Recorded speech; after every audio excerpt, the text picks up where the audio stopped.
Hi friends, എല്ലാവർക്കും പുതിയ വീഡിയോയിലേക്ക് സ്വാഗതം. അപ്പോൾ അത് ടാറ്റ വിസ്റ്റേൻ്റെ ക്രാങ്ക് പുള്ളി അഴിക്കാൻ പോവുകയാണ്. അപ്പോൾ അതിന് അഴിക്കണമെന്നുണ്ടെങ്കിൽ 4 ബോൾട്ട് അഴിക്കുക, പിന്നെ അതിൻ്റെ മുന്നേ ബെൽറ്റ് അഴിച്ച് മാറ്റണം. അപ്പോൾ ഇത് അഴിക്കണം എന്താ വെച്ച് കഴിഞ്ഞാൽ ചെറിയ കംപ്ലയിൻറ്റ് തുടങ്ങിയിട്ടുണ്ട്. ആ ഈ സെൻറ്ററിലൊരു ബ്ലാക്ക് ലൈൻ ആണല്ലോ റബ്ബർ, ആ റബ്ബറിൽ ക്രാക്ക് വരാൻ തുടങ്ങിയിട്ടുണ്ട്. അപ്പോൾ ആ ക്രാക്ക് വന്നു കഴിഞ്ഞാൽ ലോഡ് വരുന്ന സമയത്ത് പിന്നെ പുള്ളിക്ക് സൗണ്ട് വരും, പവർ സ്റ്റിയറിങ്ങിലൊക്കെ ടൈറ്റ് വരും, AC ഇടുമ്പോൾ ടൈറ്റ് വരും. അപ്പോൾ അങ്ങനെ കംപ്ലയിൻറ്റ് വരും ആ റബ്ബർ പൊട്ടിക്കഴിഞ്ഞാൽ. അപ്പോൾ അത് പൊട്ടിയിട്ടില്ല, ക്രാക്ക് വന്നു തുടങ്ങിയിട്ടുണ്ട്. അപ്പോൾ അതിന് മുന്നേ നമ്മൾ മാറ്റാൻ പോവാണ്. അപ്പോൾ അത് അഴിക്കണം. അപ്പോൾ ആദ്യം അതിൻ്റെ ബെൽറ്റ് അഴിക്കണം. ബെൽറ്റ് അഴിക്കാൻ മുകളിൽ ടെൻഷനർ 15-ൻ്റെ റിങ് വെച്ചിട്ട് വലിച്ചിട്ട് ആ ബെൽറ്റ് അഴിച്ച് മാറ്റിയേക്കണം.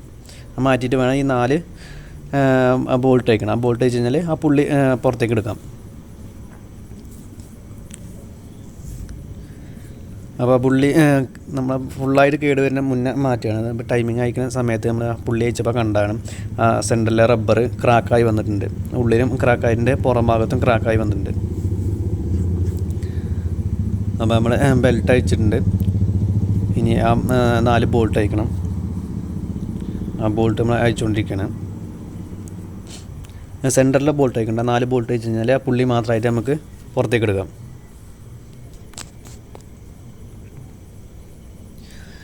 ഇപ്പോൾ ടാറ്റയിലെ ഡീസൽ വണ്ടികൾ, മാരുതിയിലെ ഡീസൽ വണ്ടികളൊക്കെ സെയിം പ്രൊസീജിയറാണ് കേട്ടോ. സെയിം ഇങ്ങനത്തെ പുള്ളികൾ തന്നെ വരുന്നത്. ആ സെൻറ്ററിലെ റബ്ബർ പൊട്ടിക്കഴിഞ്ഞാൽ ഈ പറഞ്ഞ കംപ്ലയിൻറ്റുകളൊക്കെ വരും. ലോഡ് വരുമ്പോൾ സമയത്ത് സൗണ്ട് ഉണ്ടാവും. ലോഡ് വരുന്ന സമയത്ത് ഭയങ്കരമായിട്ട് സൗണ്ട് ഉണ്ടായിരിക്കും.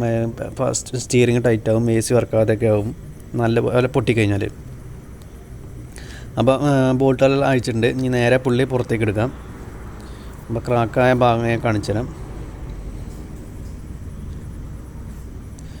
അപ്പോൾ നമ്മൾ പുള്ളി പുറത്തെടുത്തിട്ടുണ്ട്.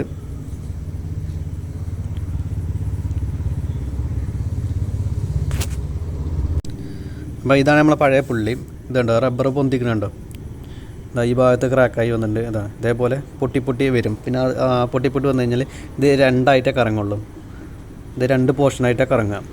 പൊട്ടിക്കഴിഞ്ഞാൽ സെൻറ്ററിലെ പോർഷൻ കറങ്ങും, പുറത്തെ പോർഷൻ കറങ്ങില്ല. ആ സമയത്ത് നമ്മൾ ആക്സസറീസ് ബെൽറ്റ് ഫിറ്റ് ചെയ്ത ഭാഗങ്ങളൊന്നും വർക്കാവില്ല, AC കാര്യങ്ങളൊന്നും വർക്കാവില്ല. അതാ പുതിയ പുള്ളി നമ്മൾ മേടിച്ചിട്ടുണ്ട്. അപ്പോൾ പുതിയ പുള്ളി ഫിറ്റ് ചെയ്യണം. നേരെ അതിലേക്ക് വെക്കുക, ബോൾട്ട് ഇടണം, ഹോൾ കറക്റ്റാക്കി വെക്കുക. ആ 4 ബോൾട്ട് തിരിച്ച് അതേപോലെ ടൈറ്റ് ചെയ്ത് കൊടുക്കും.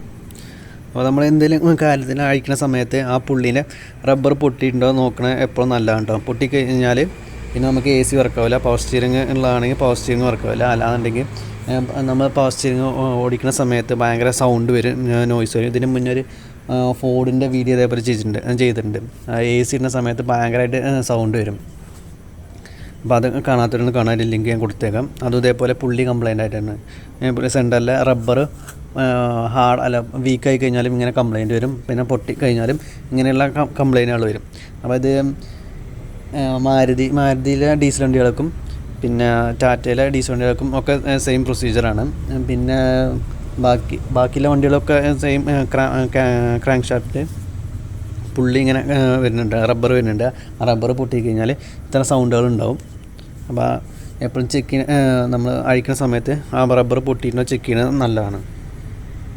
അപ്പോൾ നമ്മൾ 4 ബോൾട്ടും ടൈറ്റ് ചെയ്തിട്ടുണ്ട്. ഇനി അടുത്തത് ബെൽറ്റ് ഇടണം. അപ്പോൾ ലാസ്റ്റ് ടൈറ്റ് പിടിച്ചുകൊണ്ടിരിക്കുകയാണ്.